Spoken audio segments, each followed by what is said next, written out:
Salut les gars et bienvenue dans cette nouvelle vidéo qui va porter sur le Ballon d'Or. Comme vous avez pu le voir, France Football vient de dévoiler la liste des 30 nominés pour le Ballon d'Or 2022. Cette cérémonie du Ballon d'Or qui se tiendra le 17 octobre prochain au Théâtre du Châtelet à Paris.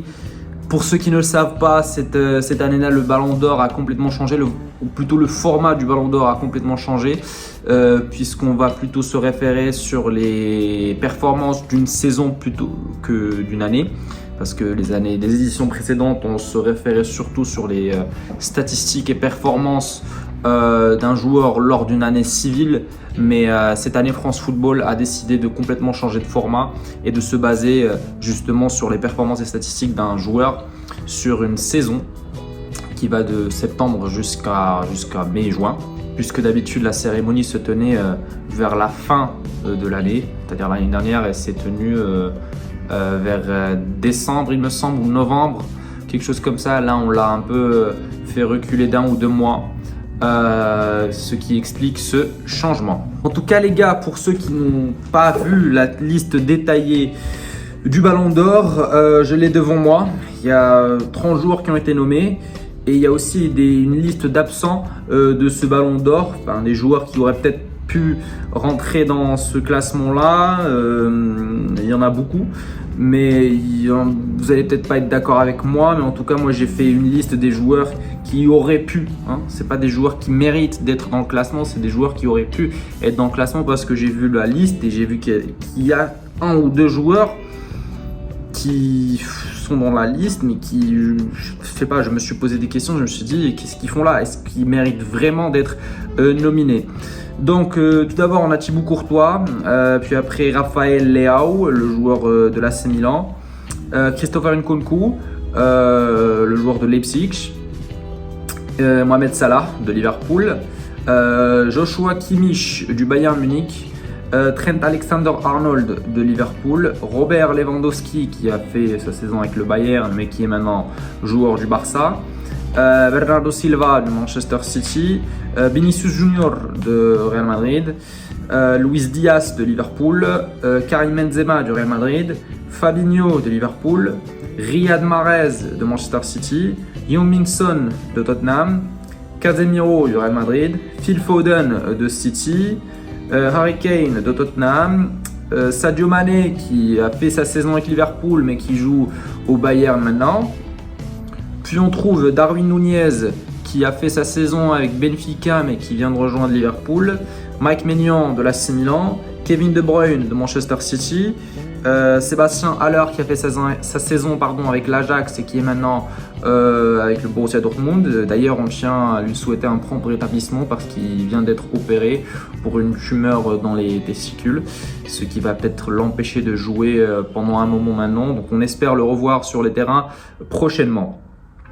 Et puis après, on trouve Luka Modric du Real Madrid, Cristiano Ronaldo de Manchester United, Antonio Rudiger qui a fait sa saison avec Chelsea mais qui vient de rejoindre le Real Madrid, Joao Cancelo de Manchester City, Erling Haaland qui a fait sa saison avec Borussia Dortmund mais qui a rejoint City, Kylian Mbappé du Paris Saint-Germain, Virgil van Dijk de Liverpool et Dusan Vlahovic de la Juventus. Donc c'est la liste des joueurs qui ont été nominés pour ce trophée-là et pour cette distinction qui honore le meilleur joueur de l'année ou le meilleur joueur de la saison plutôt maintenant. Mais j'ai également fait une liste des joueurs qui auraient pu faire partie de ce classement ou qui ont pu faire partie de cette liste de nominés.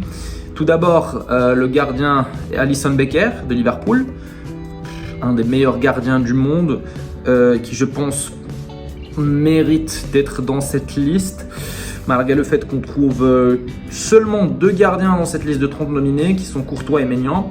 Je pense qu'Alisson méritait aussi sa place, vu sa saison avec Liverpool. À titre collectif, ils n'ont pas réussi à faire le quadruplé, parce qu'ils étaient à 2 doigts de remporter la Ligue des Champions et le championnat, puisqu'ils ont déjà remporté la League Cup et la FA Cup. Mais bon, comme j'ai pu le dire, il aurait pu faire partie de cette liste. Puis on trouve peut-être Neymar, qui lui aussi est un joueur qui était absent, du fait qu'il n'a avec Léo Messi, ils ont fait une saison un petit peu bancale avec le PSG. Il n'y a eu que Mbappé qui a vraiment brillé cette saison au PSG. C'est le seul joueur qui a plutôt porté cette équipe sur ses épaules. On a moins vu Messi et Neymar. Mais on peut même dire que Neymar a quand même fait quelque chose vers la fin de la saison, ou peut-être un peu vers le début. Bref, en tout cas, c'est vrai que Neymar n'a pas réalisé sa meilleure saison. Je pense que ça a été sa pire saison lui aussi. Mais de voir un joueur du calibre de Neymar, grande star de football, être absente de cette liste du Ballon d'Or, ça choque un peu quand même. Il y a également Toni Kroos. Lui, par contre, il a gagné la Ligue des Champions, il a gagné la Liga. Il fait partie du meilleur milieu de terrain de ces dernières années, en compagnie de Modric et Casemiro, qui eux font partie de la liste. Mais Kroos, on l'a un peu oublié, on l'a un peu mis de côté. Donc je trouve ça un peu bizarre. Et puis le grand absent de cette liste du Ballon d'Or, qui je pense me choque pas tant que ça, c'est Lionel Messi, qui pour la première fois depuis 16 ans, il ne figure pas sur la liste de Ballon d'Or. Il a été pour la première fois nominé en 2006 et c'est la première fois qu'on ne le voit plus. Certes, il a été nominé 15 fois, puisqu'en 2020, il n'y a pas eu de cérémonie Ballon d'Or avec tout ce qu'il y avait autour du Covid. Ouais, ça choque un peu quand même. Mais dans un autre sens, on se dit que c'est un peu normal, puisque comme on a pu le dire avant, avec Neymar, ils ont fait une saison un peu bancale avec le PSG.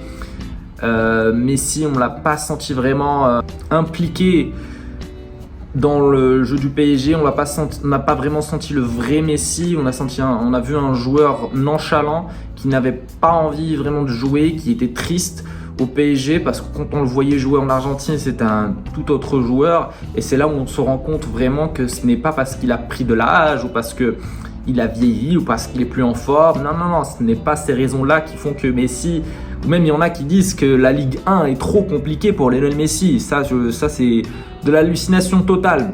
Ce n'est pas la Ligue 1 qui est compliquée pour Lionel Messi. Messi a réussi à faire mieux que Cristiano Ronaldo contre les meilleures équipes de Première Ligue.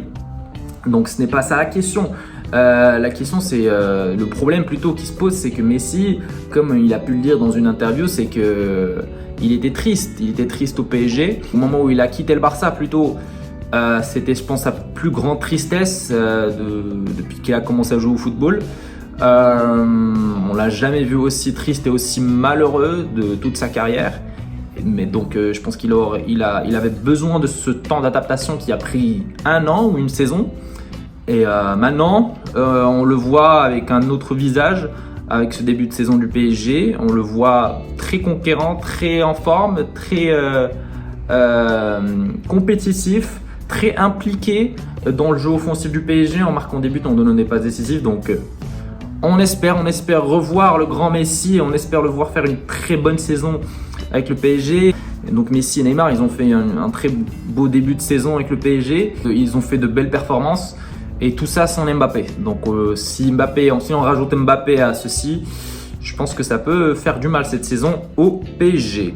Pour continuer la liste des oubliés, ou la liste des joueurs qui auraient pu faire partie de ce classement-là, Olivier Giroud, il a fait une excellente saison avec l'AC Milan. C'est un joueur qui a été sous-estimé depuis des années.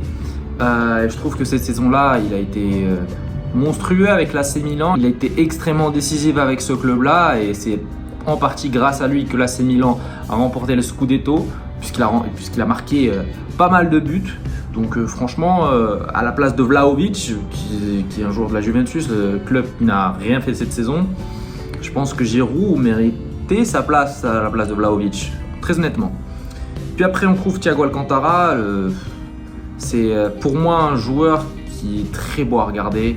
Son toucher de balle, sa technique, sa finesse, sa manière de jouer le football me plaît beaucoup, et c'est pas pour rien que c'est un joueur qui a été formé au FC Barcelone, c'est un joueur de la Masia. Et à part tout ça, il a fait une excellente saison avec le Liverpool, en étant vraiment décisif et important dans le jeu et surtout dans le milieu de terrain du Liverpool. Donc je pense qu'il aurait pu mériter sa place à la place d'autres joueurs. Je ne saurais pas qui pourrait sortir de cette liste pour faire entrer Thiago, mais franchement Thiago il mérite d'être dans cette liste là, tout comme N'Golo Kanté, l'infatigable N'Golo qui, pour être honnête, n'a pas fait une excellente saison avec Chelsea, mais ça reste quand même Kanté qui est capable de monopoliser le milieu de terrain à lui seul, donc il aurait pu faire partie de cette liste. Et puis après, pour parler des gardiens également, Edouard Mendy, très grand gardien qui a fait une excellente saison en 2021 en remportant la Ligue des Champions avec Chelsea, et cette saison-là il a remporté la CAN avec son pays, le Sénégal. Il aurait pu peut-être faire partie de cette liste également. Et puis ce joueur-là, vous allez peut-être pas être d'accord avec moi, mais c'est Ousmane Dembélé. Et il faut savoir qu'Ousmane Dembélé a fini meilleur passeur décisif de la Liga en n'ayant pas joué tous les matchs, puisqu'il a été blessé pendant une partie de la saison, mais en revenant de sa blessure, il a été monstrueux, il a été décisif presque à chaque match, où il s'est très bien entendu avec Pierre-Emerick Aubameyang lorsqu'il est venu au Barça. Donc franchement, Dembélé, moi je l'aurais mis dans cette liste-là. Finir meilleur passeur de la Liga, c'est pas donné à tout le monde et ce n'est pas facile. Donc franchement, il aurait pu faire partie de cette liste, Ousmane Dembélé. Et puis à côté de cette liste des 30 nommés pour le Ballon d'Or, on trouve aussi une liste du trophée Yashin qui honore et qui donne ce trophée-là au meilleur gardien de l'année, ainsi que le trophée Copa qui honore le meilleur jeune joueur de l'année. Donc cette saison-là, les nommés pour le trophée Yashin sont Edouard Mendy de Chelsea, Manuel Neuer du Bayern de Munich, Jan Oblak de l'Atlético Madrid, Kevin Trapp de Eintracht Francfort, Hugo Lloris de Tottenham, Yacine Bounou de Séville, Alisson Becker de Liverpool, Thibaut Courtois du Real Madrid, Ederson de Manchester City et Mike Maignan de l'AC Milan. En tant que Marocain, je suis vraiment très fier de voir Yacine Bounou figurer parmi cette liste-là du trophée Yashin qui récompense le meilleur gardien de l'année, car ceux qui ne le savent pas, Yacine Bounou a été élu meilleur gardien de la Liga en remportant le trophée simple le moins de buts, en battant Thibaut Courtois qui d'ailleurs figure parmi les meilleurs joueurs carrément de cette saison-là, car il a été extrêmement décisif dans les matchs les plus importants du Real Madrid cette saison. De l'autre côté, Bounou a réalisé une superbe saison avec Séville et même avec le Maroc où il a été décisif lors de pas mal de matchs.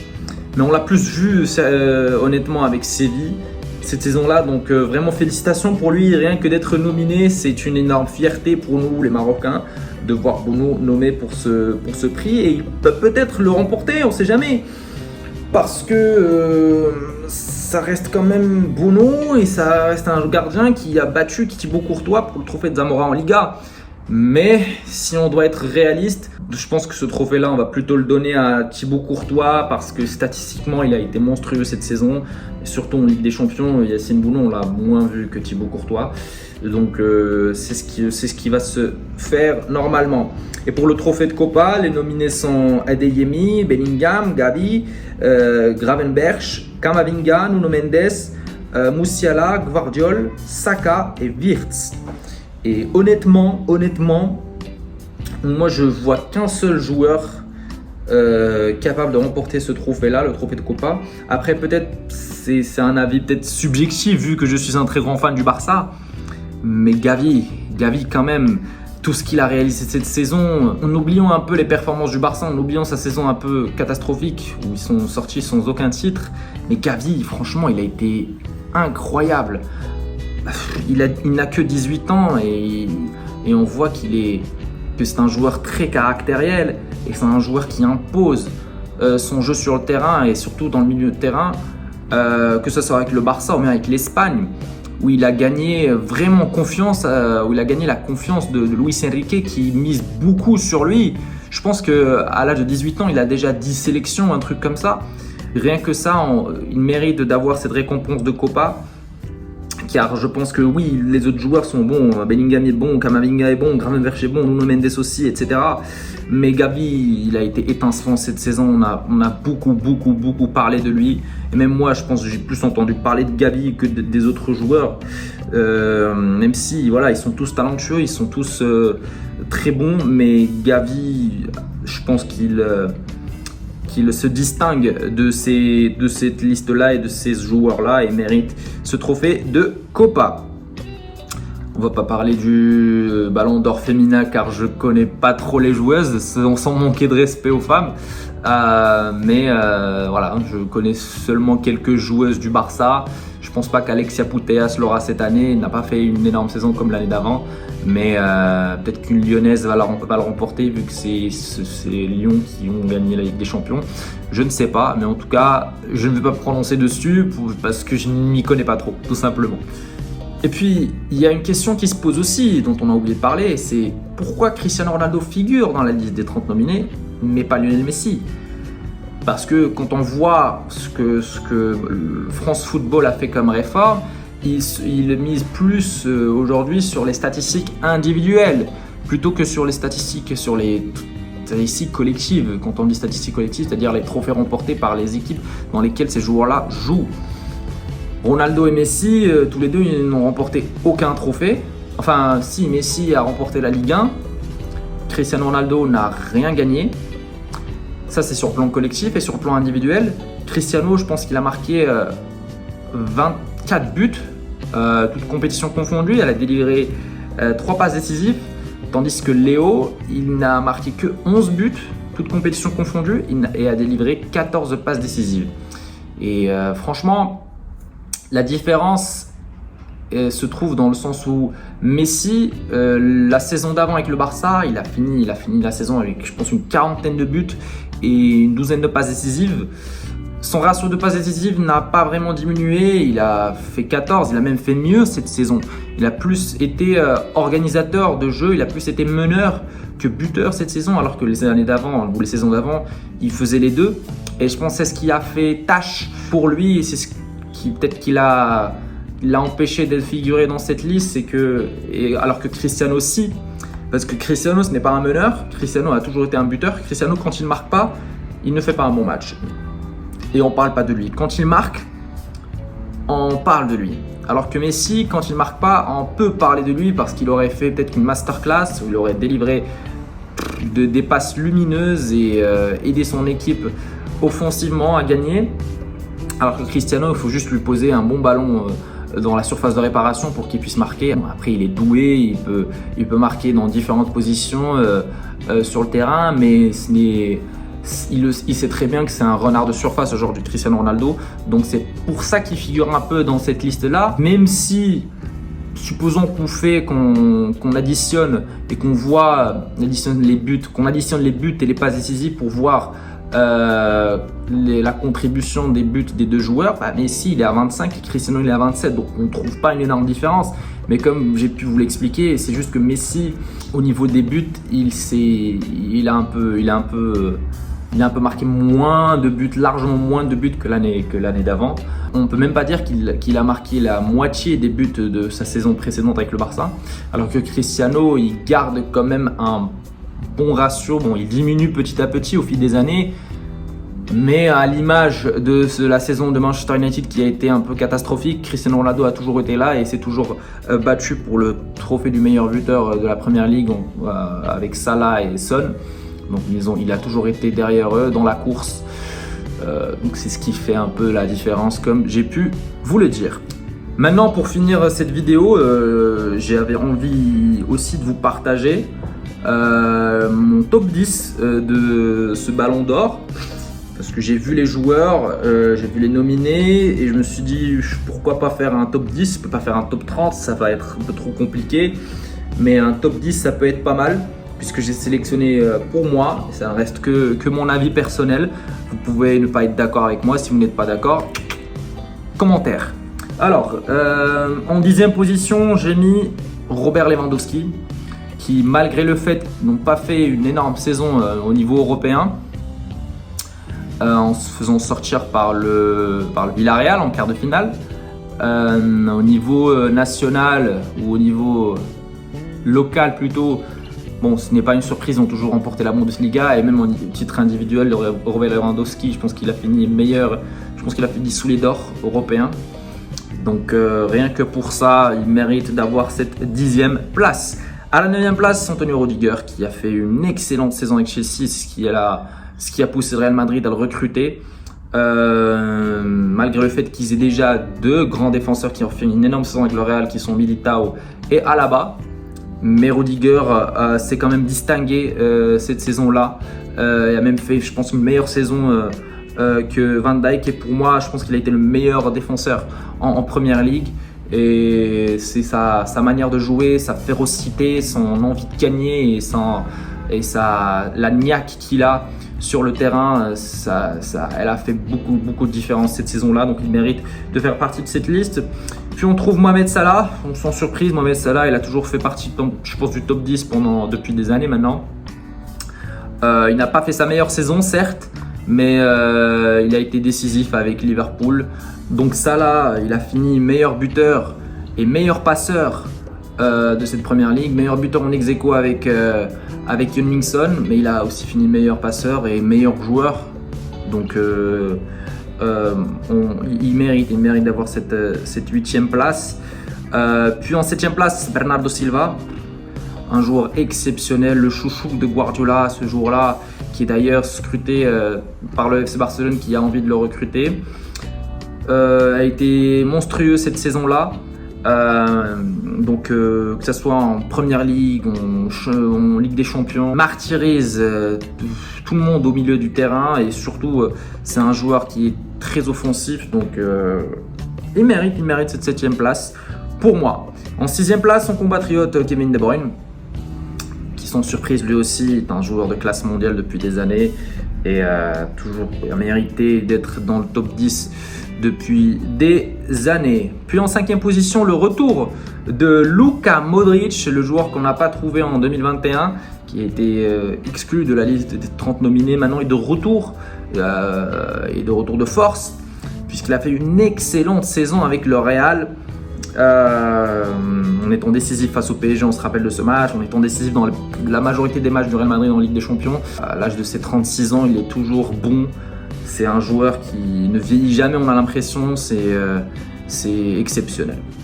En 4e position, j'ai mis Kylian Mbappé, qui malgré le fait que son club n'ait pas fait une très bonne saison, en se faisant éliminer déjà en 8e, Mbappé, il a fait quand même, je pense, meilleur buteur et meilleur passeur de la Ligue 1.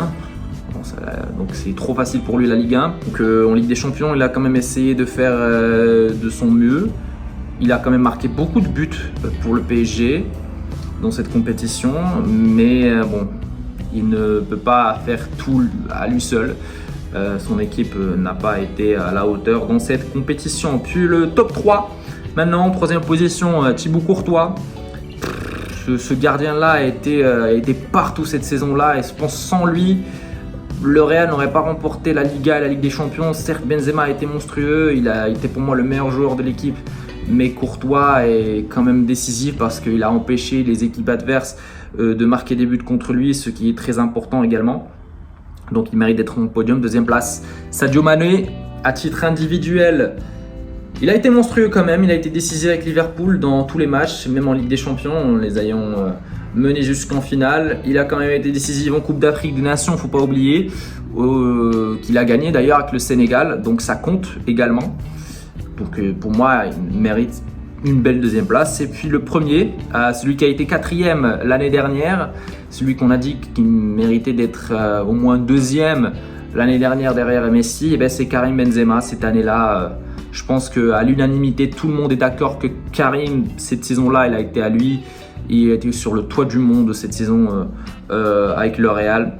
Et il mérite enfin son ballon d'or. Ce joueur-là, il y a 5 ans ou 6 ans, quand il jouait avec Cristiano, on se disait